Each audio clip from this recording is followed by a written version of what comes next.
আমরা একটা সুষ্ঠু অবাধ নির্বাচন চাই। আমাদের আন্দোলন চলমান, আমাদের নেতা প্রায় বলে থাকেন, আপনাদেরকে উপদেশ দিয়ে থাকেন, আন্দোলন চলমান। আন্দোলন সবসময় হরতালের মধ্যে সীমাবদ্ধ থাকে না, সবসময় বিক্ষোভের মধ্যেই আন্দোলন সীমাবদ্ধ থাকে না। এই যে সমাবেত হচ্ছেন, আপনাদের মধ্য থেকে ক্ষোভ, বিক্ষোভ অথবা আপনাদের চাওয়া পাওয়ার কথা, হিসাব নিকাশের কথা একসঙ্গে বলছেন, এটা কিন্তু একটা আন্দোলনের অংশ। এর মধ্য দিয়ে কিন্তু আন্দোলনটা গড়ে ওঠে। তাই আমরা অপেক্ষা করছি, মনে হয় আন্দোলনটা চলমান। তো দুঃখ পাবো যদি আন্দোলন করে আমাদেরকে এই আদায় করতে হয়, নির্বাচন আদায় করতে হয়। কারণ তাদের দায়িত্ব হল নির্বাচন করা। ওনারা প্রতিদিন সংস্কার করছেন। হাসিনা পালিয়ে গেছে, তুমি আমি একই আছি, যাচ্ছিলাম আগে। আমার কাছে তাই মনে হয়। এখনো প্রত্যাচারিত যাই, এখনো হাজিরা দেই, সব কিছু করি, কিন্তু সেখান থেকে আমরা পরিত্রাণ পাই না।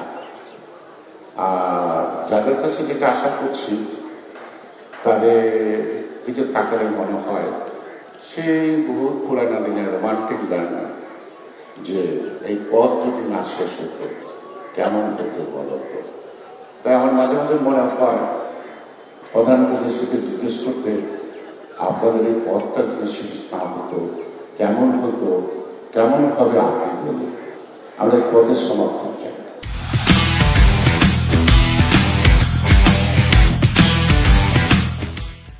আমরা একটা সুষ্ঠু অবাধ নির্বাচন চাই। আমাদের আন্দোলন চলমান, আমাদের নেতা প্রায় বলে থাকেন, আপনাদেরকে উপদেশ দিয়ে থাকেন, আন্দোলন চলমান। আন্দোলন সবসময় হরতালের মধ্যে সীমাবদ্ধ থাকে না, সবসময় বিক্ষোভের মধ্যেই আন্দোলন সীমাবদ্ধ থাকে না। এই যে সমাবেত হচ্ছেন, আপনাদের মধ্য থেকে ক্ষোভ, বিক্ষোভ অথবা আপনাদের চাওয়া পাওয়ার কথা, হিসাব নিকাশের কথা একসঙ্গে বলছেন, এটা কিন্তু একটা আন্দোলনের অংশ। এর মধ্য দিয়ে কিন্তু আন্দোলনটা গড়ে ওঠে। তাই আমরা অপেক্ষা করছি, মনে হয় আন্দোলনটা চলমান। তো দুঃখ পাবো যদি আন্দোলন করে আমাদেরকে এই আদায় করতে হয়, নির্বাচন আদায় করতে হয়। কারণ তাদের দায়িত্ব হল নির্বাচন করা। ওনারা প্রতিদিন সংস্কার করছেন, এবং সেই সংস্কার তো 1/11 থেকে শুরু হয়েছে। এই সংস্কার যদি সেই 1/11 কুসংস্কারের বেড়াজালে আটকে থাকে, তাহলে তো সেই বেড়াজাল ছিঁড়ে ফেলে গণতন্ত্রের পথে আসার জন্য আমাদেরকে রাস্তায় নামতেই হবে। চাই না নামতে, কিন্তু রাস্তায় নামবো না এমন প্রতিশ্রুতি অঙ্গীকার করতে পারি না। সে কারণে আমার মনে হয় আমরা যেখানে আছি সবাই আমাদের মূল লক্ষ্য সুষ্ঠু অবাধ একটি নির্বাচন।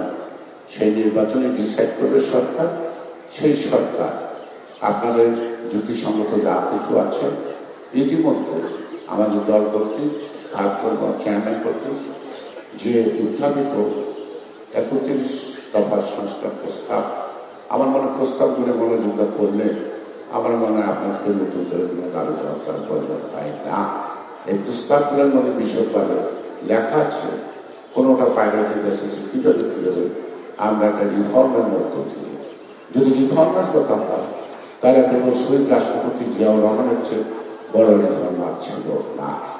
তিনি বহুদলীয় গণতন্ত্র উত্তরণের পরে সমাজের অনেক কিছুকে রিফর্ম করছেন, যার সুফলটা আজ আমরা ভোগ করছি। কিন্তু সেই শহীদ জিয়ার দল, সেই শহীদ জিয়ার যোগ্য উত্তরসূরি তারেক রহমান, সেই শহীদ জিয়ার যোগ্য উত্তরসূরি খালেদা জিয়া, আর যাই হোক শহীদ জিয়ার সেই স্বপ্ন বাস্তবায়ন করতে কোনো কৃপণতা করবে না, এই বিশ্বাস আপনার আমার দেশবাসী আছে। আপনাদের সবাইকে ধন্যবাদ। বাংলাদেশ জিন্দাবাদ।